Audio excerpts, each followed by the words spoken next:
Here's some simple yes or no questions. Who likes big block Chevys? Who likes tunnel rams? Who likes nitrous? The answer to all of these questions should be yes. Big block Chevy owners, there's an old Chinese proverb that says this: with the right big block, you can take over the world. Okay, maybe that's not a Chinese proverb, but it should be. But since I was using a world product block, my project was already on the right path. Now, I built this 565 for 3 reasons. Whenever you have a project, you should always have a goal, and I had 3. With this 565, I wanted to have a powerful, naturally aspirated motor. I also wanted to have one that would take power adders, blower, turbo, or nitrous. In addition to that, I also wanted the combination to be able to run different combos, like tunnel ramps. As it turned out, this 565 did all 3. Before we could get up on the dyno, obviously we needed to build our test motor, and I decided to go big. Now, sure, you can make a lot of power with a 454 or even a 496, but I decided it was going to be a lot easier with additional displacement, especially because I was going to run this thing on pump gas, which meant a pump gas friendly compression ratio. So what I did was go up to 565 cubic inches. And I did that by starting off with a Merlin 3 block from World Products, and it was bored out to 4060, and then I installed a 4.25 inch stroker crank in it. The forged rotating assembly came from CP and Carrillo, and it was their Bullet series stuff. Now, obviously, this thing needed 3 other things. It needed plenty of camshaft, plenty of head flow, and a good intake manifold. So for the camshaft, I picked an 11-727-9. It was a shelf cam from Comp Cams, but it was a pretty healthy one. That cam offered 800 and a 748 lift split, so 800 on the intake and 748 on the exhaust, a 284 300 degree duration split, and 112 degree lobe separation angle. Naturally, it was a solid roller cam. We also used their roller lifters. Then we added a set of AFR 357 heads. Yep, the big boys. Plenty of flow there. Those things flow 425 CFM, and they included like a 230 188 valve package and 121 cc chamber. So the airflow research heads, those things make really good power, so that's why we used them. And then topping all that off was an Edelbrock Super Victor, a 4500 series intake manifold with an 1150 Ultra Dominator carburetor. And we had other stuff like an MSD distributor. One of the good things on this combination is also that we used a Moroso oil pan. Now, when you go to a stroker big block, oiling really becomes a problem, and we see this even running it stationary on the dyno, but it's bad enough if it's moving around in a car. So you want to make sure you have good oil control, and that Moroso pan that we got worked out really well. So what we did was break this thing in, readjusted all the valves, did all that stuff, and thanks to my buddy Dyno Brule there for helping me out with this motor. He spent a lot of time on it, and it worked out really well. He likes big blocks, so it was easy to talk him into it. So we got this thing up on the dyno and started making pulls on it, and we ran all of this stuff on pump gas because the compression was only about 10.5, 10.6 or so to 1. So, it was an easy pump gas deal. So equipped with running this thing on 91 octane pump gas from California, our 565 and a single 4-barrel, the 1150 Dominator, produced 856 horsepower and 688 foot-pounds of torque. So we were already pretty happy with the combination. It had a big camshaft in it, even though it didn't have any compression. That actually works. I know a lot of guys will say, oh, you got to have the compression with that camshaft. But we've run lots of stuff that has low compression with fairly aggressive cam timing. It works pretty well. So this combination worked good, but we did some more tuning on it. So let's take a look and see what happened. What we did, we added some Q16 fuel to it. We know the Q16 is oxygenated and it always adds a little bit of power. As you can see, we did the Q trick on it and, tried to fine tune this thing a little bit more, spent a little bit of time with it. And after adding that, the power output jumped up to 875 horsepower and the peak torque was up to 704 foot-pounds of torque. So this combination was working well, but we were just getting started. Now it's time to add some nitrous. After topping the 875 horsepower mark, actually we just reached it, made 875.0. So after making 875 horsepower with this, we thought, what this thing really needs? It needs some nitrous. So we added a Nitrous Express kit. And one of the things I want you guys to think about is we had run this thing already with a Wilson spacer, and we tried a few different kinds of spacers, because when we went through a tuning deal, we tried lash, we tried the Q16, we tried different timing levels, we tried all kinds of stuff, because we were on the dyno and we were trying to make power. But when you're running a nitrous plate, the plate itself can change the power output. And this is especially the case if you put a plate, a nitrous plate, on a dual plane intake, you'll definitely change the power curve. Because what it does is it makes it stop being a dual plane. You basically have an open plenum, and instead of being fully divided all the way up to the carburetor, it's now open. And I know that things like the Performer RPM air gap and stuff have a cutout divider, but the nitrous plate will definitely have an effect on that, and it will definitely change the signal to the carburetor. It has less of an effect when you do it on a single plane manifold, but what we did was we put the Nitrous Express plate on there and remove our carb spacer, our Wilson carb spacer, and it was interesting. The power output was pretty consistent with the nitrous plate in place of the Wilson spacer. As a matter of fact, it was up just a tad. So not only was the Nitrous Express plate working well when you add nitrous, but it was working well even before we added the nitrous.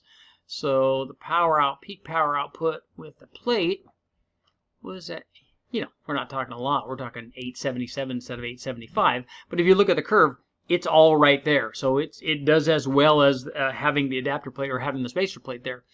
But that's not why we're here. We're here to add nitrous. So what we did was put jetting in it to increase the power output by 200 horsepower, which is nice. And boom, that's exactly what we got. So we were up over 1,000 horsepower. We had a peak of 1,083, almost 1,084. We took away, I think, 6 or 8 degrees of timing with this 200 shot, because we were still running this on Q16 actually, and people told us, you can't run nitrous on Q16. Obviously you can. Obviously it works just fine. But the cool thing is, right after running this, I thought, yeah, that's really good power, man. I like that. I like that. Nitrous is so easy. It makes such good power. Until Steve Brule walked up to me and said, hey, you know what's really cool? you know what's better than making 1,083 horsepower? Making over 1,100. And if you don't put more jet in that, you're a big giant sissy. Thanks, Brule. Nothing but love. But you know what? He was right. We were so close to 1,100 horsepower that you have to go for it. So we did exactly that. So we took out the 200 jets and put in some 250s. And here's what happened when we stepped up in our plate, and boom, just like that. It's just so easy. This thing will take a lot more. We made 1,133 horsepower with the new jetting, and like I said, it's just so easy to do. We could go up a lot more in jet and run a lot more nitrous with this thing, because this motor would definitely take it. It has all good parts in it, and it already makes 875. So if we wanted to run a 300 shot on this thing, or probably even a 400 shot, I'm thinking this thing would make some crazy power, and it's ready to do that. But I had something else in mind. After running the nitrous, I started looking at it and thought, you know what? I want to make even more power NA. So let's make some changes and get that done.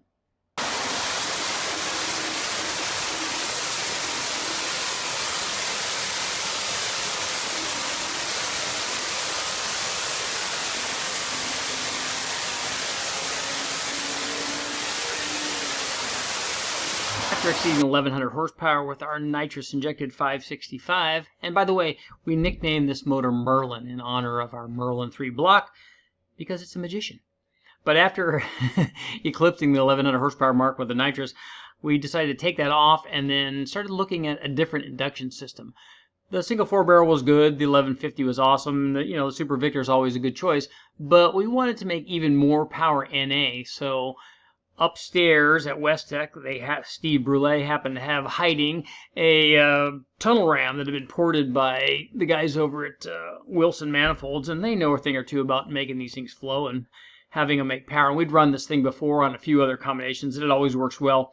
It's got a lid set up for dual dominators, and that's a reason right there to use it, because anytime you got a big block, you definitely want to put 2 dominators on it, because the only thing better than a Super Victor with a single dominator on it is a tunnel ram with 2 dominators on it.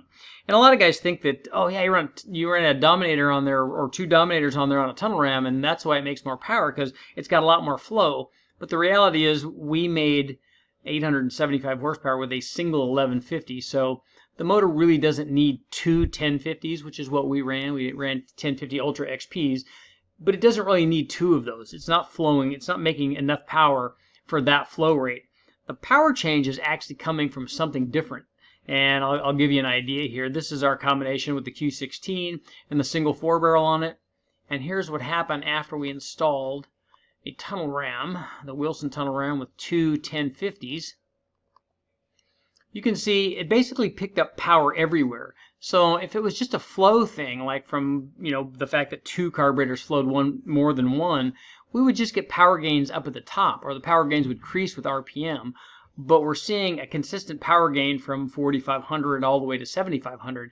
And what that is it's a function of runner length. The tunnel ram works a lot better because the runner length is all the same in the tunnel ram. Whereas you take a look at a typical single plane intake manifold, it's going to have 4 longs and 4 shorts. And so they produce a different power curve than the tunnel ram does. The tunnel ram is good. The signal, can be better to the carburetor because the ports are right under the venturias of the carburetor. There's a lot of things to talk about there, but basically putting the tunnel ram on definitely improved the power. And with the tunnel ram and the two 1050s, the power output jumped to 929 horsepower, and we were still running the Q16 in it, and it was still working well. But what we did was a little bit more tuning. One thing we found while we were running this is that we basically couldn't get enough fuel to it. We started adding a bunch of jet and going down in air bleed size. And, Steve Brule was working all of his magic. And eventually what he had to do is he just had to stick a toothpick in one of the air bleeds in one of the corners to get that corner to cooperate, because we had 8 O2s, so we could read the O2s in every one of the cylinders, and we knew that that particular cylinder was getting lean, so we wanted to make sure we had enough fuel to that one.